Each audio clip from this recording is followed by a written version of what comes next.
Pemirsa, Pelabuhan Calang, Kabupaten Aceh Jaya, Provinsi Aceh kembali melayani ekspor perdana minyak mentah CPO ke India. Hal ini dilakukan sebagai terobosan pemerintah di wilayah Barat Selatan untuk meningkatkan ekspor berbagai produk lokal ke luar negeri. Jika sebelumnya masyarakat di kawasan Barat Selatan Aceh melakukan ekspor crude palm oil atau CPO ke luar negeri, harus melalui Pelabuhan Belawan, Sumatera Utara. Namun kini warga Aceh sedikit lega. Pasalnya aktivitas ekspor CPO tersebut kini bisa dilakukan melalui Pelabuhan Calang, Kabupaten Aceh Jaya.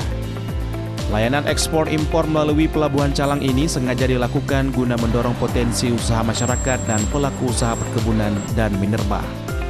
Sejak dibuka proses ekspor minyak mentah CPO terus berdatangan melalui Pelabuhan Calang tersebut.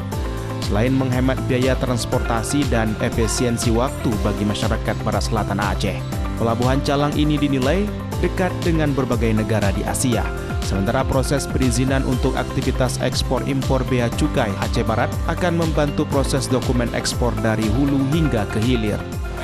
Kami juga siap mengasistensi, bahkan mendorong dari mulai hulu maupun hilirnya. Dan yang terpenting justru adalah bagaimana kita mendorong masyarakat memiliki akses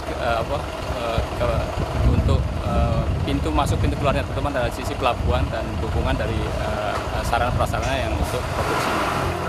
Untuk mendukung aktivitas ekspor CPO ke luar negeri, Pelabuhan Calang memiliki 3 tangki penyimpanan besar yang terhubung langsung ke kapal yang bersandar di dermaga. Dari Kabupaten Aceh Jaya, Syukri Syarifuddin, iNews melaporkan.